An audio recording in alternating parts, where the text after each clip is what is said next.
কি করবেন এই টাকা দিয়ে?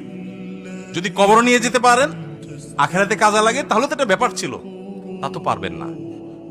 আপনি বলবেন না পারলে কি হয়েছে, ছেলে মেয়ে খাবে, ছেলে মেয়ে ভোগ করবে নিশ্চিত। বহু মানুষ সম্পদ রেখে চলে গেছে, তার ছেলেমেয়েরা ভোগ করতে পারে নাই, হাতে বুতে অন্য মানুষ খেয়ে ফেলছে, আছে না নাই? সবচেয়ে বড় হতভাগাকে জানেন?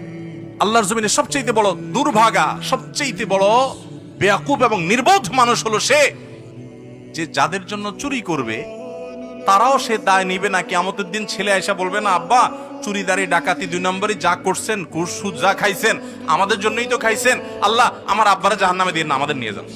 বলবে না ভাই, কোরআন বলেছে ইয়াউমা ইয়াফিরুল মারউ মিন আখিহি ওয়া উম্মিহি ওয়া আবিহি ওয়া সাহিবাতিহি ওয়া বানি। সন্তান বাপকে দেখে মাকে দেখে পালাবে, যে না জানি আজকে কোনো কিছুর জন্য ধরে। সবাই ইয়া নাফসি ইয়া নাফসি করবে। যাদের জন্য চুরি করবেন ওরাও দায় নিবে না। আপনার মতো নির্বোধ কে হতে পারে? সন্তানকে চুরির সম্পদ দিয়ে বড় করবেন না, সততা দিয়ে বড় করেন। আমাদের সমাজে আজ ঘরে ঘরে সেই মা বাপ আছে যে মা বাপ চায় আমার সন্তান থাকুক আজ দুধে ভাতে, সেই মা বাপ নাই যে মা বাপ বলে আমার সন্তান থাকুক আজ ঈমান আমলে সততার সাথে। সেই মা বাপ নাই। মা বাপ নকল কিনে এনে দেয়, বাবা 2 নম্বরে করে পরীক্ষা দেয়।